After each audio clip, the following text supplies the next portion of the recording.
Saudara, beberapa hari terakhir sejumlah wilayah di Indonesia diguyur hujan yang memicu banjir.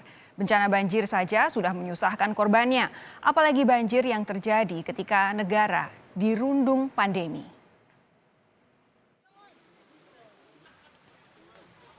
Hujan mengguyur kota Ambon Sabtu pagi hingga siang, menyebabkan puluhan rumah warga di Desa Batu Merah, Kelurahan Amantelu tergenang air dengan ketinggian mencapai 2 meter. Warga sempat terkejut dengan datangnya banjir karena air sungai tiba-tiba meluap hingga masuk pemukiman warga tanpa mereka punya waktu bersiap. Tingginya permukaan air banjir membuat sebagian warga memilih mengungsi di masjid terdekat sembari menunggu air surut. Sementara di Cianjur, Jawa Barat, luapan sungai Cisokan menyebabkan banjir yang merendam 3 desa. Akibatnya, puluhan rumah rusak, jembatan antar desa terputus. Banjir yang terjadi pada Jumat malam menyisakan lumpur dan sampah di pemukiman warga. Terputusnya aliran listrik setelah air menerjang membuat pendataan korban banjir sempat terganggu. Jumat lalu, sebagian wilayah Jakarta juga kebanjiran. Salah satunya di Petogokan, Kebayoran Baru, Jakarta Selatan. Ketinggian air bervariasi mulai dari 20 hingga 50 cm. Selain karena diguyur hujan, banjir juga disebabkan luapan air Kali Krukut. Wilayah ini memang jadi salah satu lokasi langganan banjir di ibu kota. Namun di awal musim penghujan tahun ini, banjir di wilayah Jakarta bukan baru sekali terjadi. Minggu malam 21 September lalu, warga ibu kota sempat dibuat deg-degan ketika hujan deras mengguyur wilayah Bogor, Jawa Barat yang menyebabkan ketinggian muka air Bendung Katulampa naik drastis.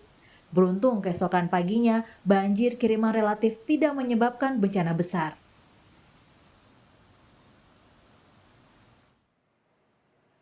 Padahal bulan Oktober ini beberapa wilayah Indonesia akan benar-benar memasuki musim penghujan. Beberapa wilayah lain akan mulai masuk musim penghujan pada November, Saudara.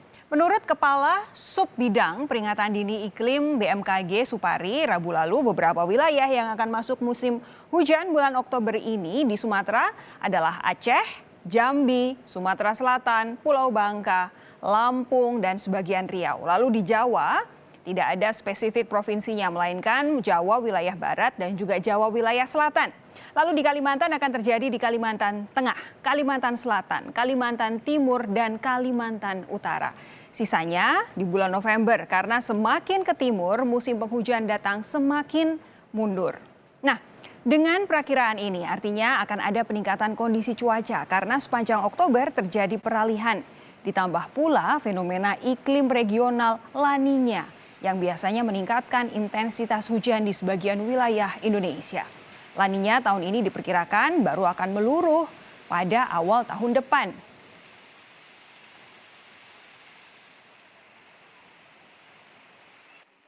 Kita perlu ketahui, September, Oktober, November ini adalah periode menuju musim hujan ya. Artinya saat ini masih pada fase peralihan. Tapi bukan berarti ketika pada masa peralihan seperti ini tidak terjadi potensi cuaca ekstrim ya. Justru pada saat-saat peralihan seperti ini atmosfer kita itu sedang mencari pattern ataupun bentuknya. Sehingga itulah kenapa seringkali terjadi fenomena cuaca ekstrim di masa periode-periode peralihan. Pertama kita mewaspadai adalah ancaman hujan lebat durasinya singkat seperti yang terjadi kemarin di Sukabumi, Mas Ibrahim. Sehingga hujan turun dalam periode singkat, intensitasnya sangat tinggi. Kekhawatirannya adalah munculnya banjir bandang. Sedangkan terkadang kita tidak siap ya menghadapi akumulasi curah hujan yang sangat tinggi. Nah nanti di beberapa periode berikutnya kita juga berhati-hati terhadap ancaman hujan yang juga disertai angin. Masalahnya musim penghujan tahun ini yang besar kemungkinan diiringi banjir di beberapa wilayah hadir di tengah perjuangan kita menghadapi pandemi. Tekanan ekonomi sudah berat gara-gara pandemi, bakal terasa makin berat saat warga juga harus menghadapi banjir. Belum lagi ketika terpaksa mengungsi, jangankan mencari air bersih, jaga jarak dan mengenakan masker saja barangkali akan dilupakan. Ini yang dikhawatirkan dari awal. Pada saat masyarakat menghadapi tekanan COVID, kemudian mendapatkan tekanan lingkungan. Kita bisa bayangkan bagaimana masyarakat yang sudah tertekan secara ekonomi, mengalami tekanan depresi karena banjir, sekarang kondisi imunitasnya itu yang harus dijaga. Kita khawatir saja kalau keumpamanya kondisi ini terus terjadi, misalnya tadi prediksi cuaca yang terus berubah, kemudian bisa berimplikasi kepada persoalan kesehatan masyarakat. Belum lagi kalau kita membahas kebutuhan fasilitas kesehatan yang jelas akan sangat dibutuhkan warga kala kebanjiran. Sekali lagi, kami mesti mengingatkan fasilitas kesehatan di berbagai wilayah Indonesia saat ini tengah dalam tekanan berat gara-gara pandemi COVID-19.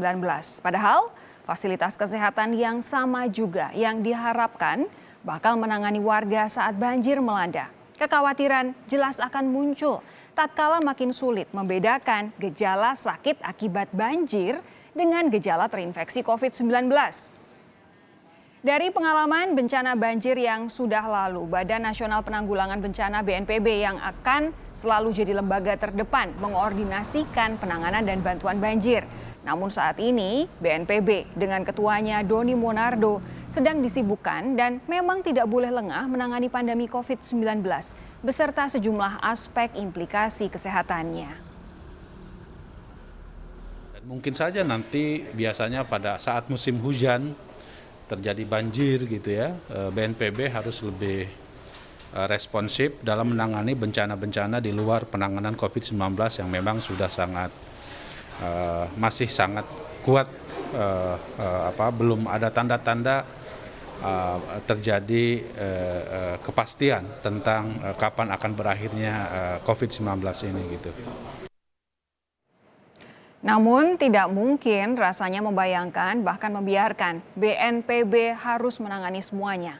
Inilah pentingnya semua daerah sekali lagi. Semua daerah di Indonesia, terutama yang bulan Oktober ini diperkirakan bakal menghadapi musim penghujan, harus benar-benar menyiapkan mitigasi.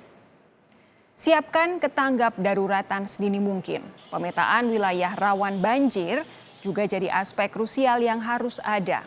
Upaya mitigasi terutama meminimalisasi dampak banjir harus benar-benar didasarkan pada perencanaan nyata. Tidak ada salahnya membuka kemungkinan menyiapkan rencana relokasi warga agar ketika bencana terjadi tidak perlu ada pengungsian dadakan yang standar protokol kesehatannya jadi terabaikan. Penyiapan logistik, bantuan juga penting untuk mengantisipasi kebutuhan jika memang ada pengungsi. Dan tak cuma pemerintah pusat dan daerah yang bisa bersiaga menghadapi musim penghujan. Warga juga punya andil besar. Solidaritas sosial kita, semangat gotong royong bersama bakal sangat diuji saat saudara sesama anak bangsa dihantam bencana 2 kali. Disinilah ujian kemanusiaan dijalani. Benarkah kita bisa tetap saling bantu di tengah kondisi sama-sama serba sulit? Kebanjiran di tengah pandemi tidak akan mudah untuk siapapun. Maka dari itu, kerjasama pemerintah dan masyarakat jadi sesuatu yang mutlak ada. Mulailah menekan pandemi semaksimal mungkin agar permasalahan tidak semakin menumpuk. Pemerintah wajib melakukan pencegahan berupa 3T, yakni testing, tracing, dan treatment. Sementara masyarakat mesti disiplin 3M, mengenakan masker, mencuci tangan dengan sabun, dan juga menjaga jarak. Jangan hanya karena dinanti sanksi.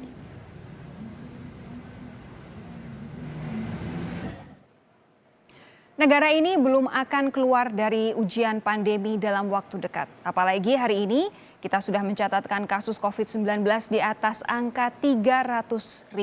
Saatnya berusaha semaksimal mungkin agar bencana lain tidak datang bertubi-tubi. Sampai di sini catatan Kompas TV pekan ini. Saya Sofi Syarif, terima kasih. Sampai jumpa.